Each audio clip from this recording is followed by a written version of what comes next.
What's up, riders?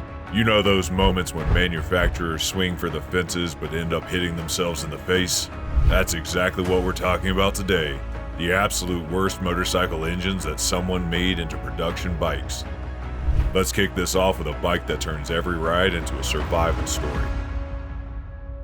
Number 10. Suzuki TM400 Cyclone.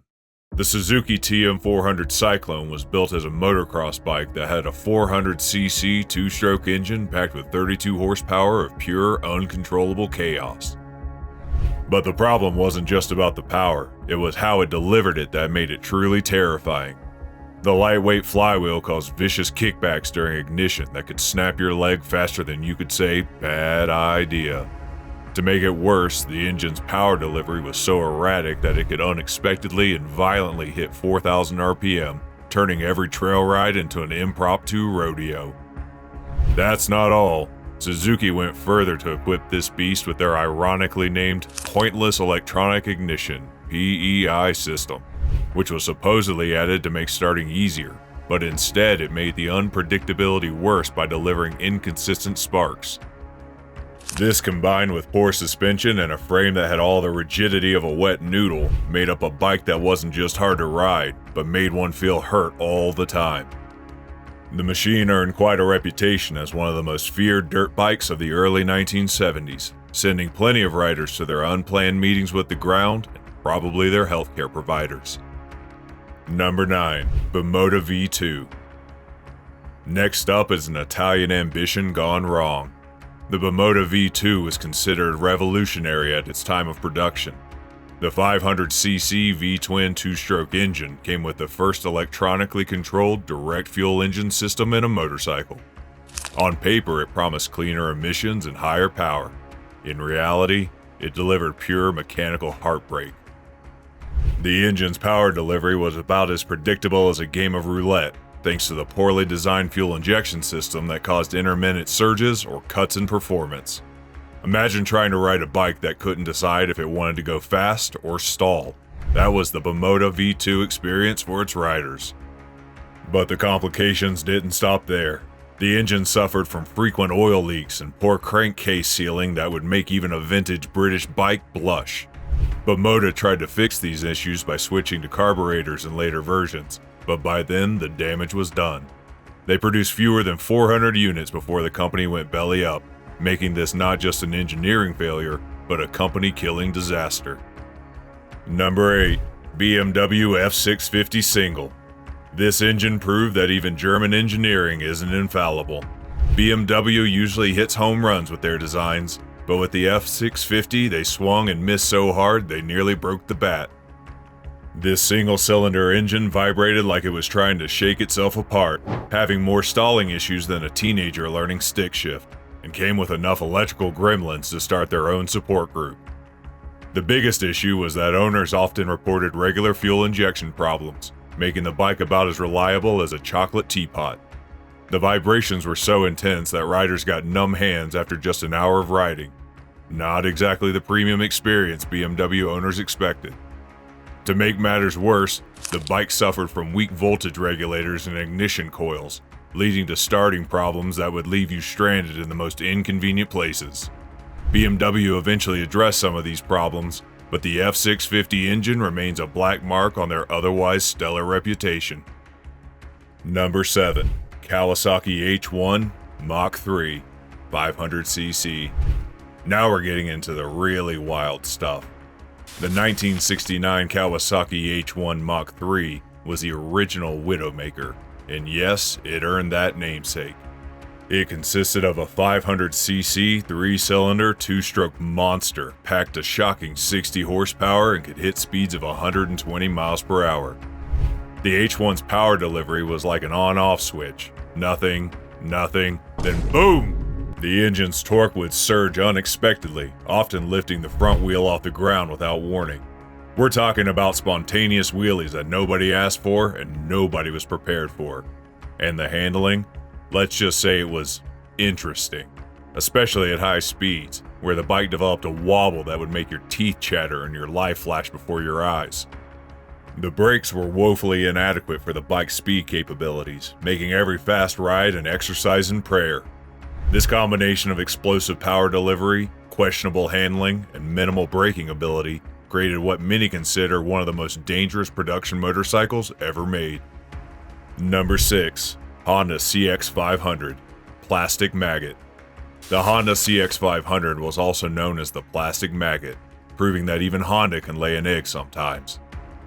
This 1978 transverse, liquid-cooled 497cc V-twin engine was innovative for its time and featured a drive shaft and 4 valves per cylinder.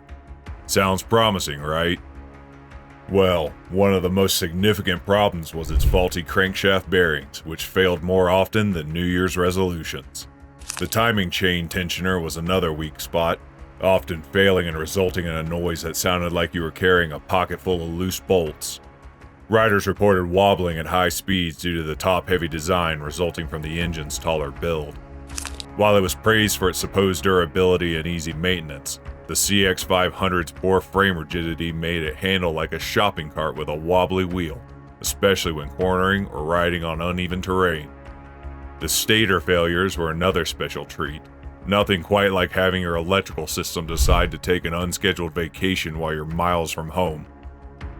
Number 5. Victory V92C. Victory's first production bike should have been a triumph. Instead, it became a testament to why some first attempts should stay on the drawing board. The V92C packed a massive 92 cubic inch, 1507cc V-twin engine that generated respectable torque, weighing 87 foot-pounds at 3,300 RPM. But that's all the good about this engine. The transmission had all the smoothness of a gravel crusher. Riders often reported issues with clunky gear shifts, and the shift forks were prone to bending under stress. Apparently, keeping your transmission parts straight was too much to ask. The fuel injection system was about as refined as a sledgehammer, making the bike jerky at lower speeds. Overheating was another common complaint, especially on longer rides. Despite its imposing size and impressive engine specs, the V92C spent more time in repair shops than on the road. The high weight and bulky frame made it about as nimble as a beached whale, further reducing its appeal to riders looking for a reliable cruiser. Number 4. Yamaha TX70 Parallel Twin. Another mechanical disaster worthy of discussion is the Yamaha's TX750. This bike took a big swing at greatness and missed so spectacularly, it became a cautionary tale in engineering circles. The TX750's engine had a special talent for turning its oil into something that looked more like a cappuccino, and not in a good way. The engine's biggest flaw was its penchant for foaming and overheating. It had a fancy balance shaft that was designed to reduce vibration. However, it often failed, leaving you with an engine that shook like a paint mixer on overdrive. The engine frequently overheated and detonated under load, causing seizures at the most inopportune times. Yamaha quickly tried to fix these issues, but the damage to its reputation was already done. This bike is now a rare sight, and that's probably for the best. Number 3. Triumph Trophy 1200 Triple. Now here's a bike that proves 3 cylinders aren't always the charm. The Triumph Trophy 1200 was powered by a hefty 1180cc inline-3 engine, which is what happens when good intentions meet poor execution. While the engine delivered decent power output and smooth touring capabilities when it worked, the emphasis here is on when it worked. The common problem it had was overheating, which often damaged the coils due to poor placement and insufficient heat shielding.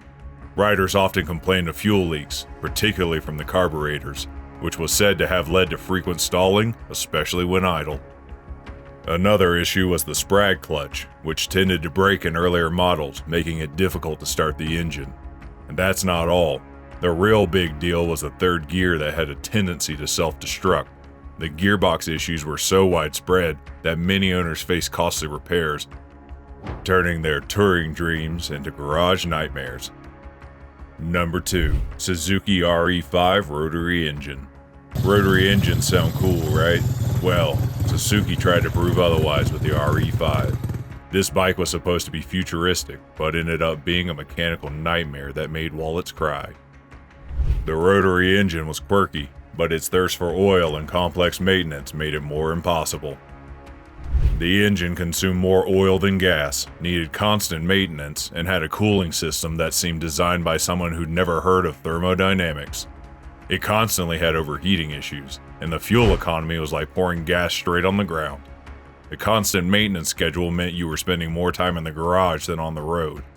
Riders soon found out quickly that the future wasn't so bright for rotary engines, at least not in motorcycles. The RE5's complexity turned basic maintenance into an engineering puzzle, and finding mechanics willing to work on it became harder over time. Number 1. Harley-Davidson V-Rod Revolution. Early models. And finally, we've reached our number 1 spot, the early V-Rod Revolution engine. When Harley-Davidson partnered with Porsche to create this high-revving, liquid-cooled engine, it was supposed to be their grand entrance into modern motorcycling. Instead, it became a masterclass in how not to launch a new engine platform. The first major issue was the fuel pump's tendency to fail without warning. Imagine cruising down the highway and suddenly your bike decides it's done pumping gas for the day. Then there was the cam chain tensioner, a component that apparently thought its job was optional. It would wear out faster than a pencil eraser, often leading to catastrophic engine failure if ignored. But wait, there's more. The cooling system seemed to have a personal vendetta against actually cooling the engine. In traffic or hot weather, these bikes would heat up faster than a black car in the desert. While Harley eventually addressed these problems in later models, the damage to the engine's reputation was already done. What was supposed to be a revolution became more of an evolution in how to frustrate riders. And that makes our list of 10 worst engines. They weren't just bad engines, they were rolling case studies on what happens when ambition outpaces common sense. The real wild part is each of these actually made it past quality control and onto dealership floors, leaving mechanics scratching their heads. What makes this list even more fascinating is that many of these weren't from small, inexperienced manufacturers. We're talking about industry giants and companies that we believe should have known better. It just goes to show that even the biggest names in motorcycling can drop the ball occasionally, and when they do, they drop it spectacularly. Do you enjoy exploring motorcycle history with us? Hit that subscribe button and ring the notification bell to catch all future content. We know you've got some stories that'll make these bikes look reliable. Drop a comment below telling us about your worst engine experience. This is where we say, until the next video.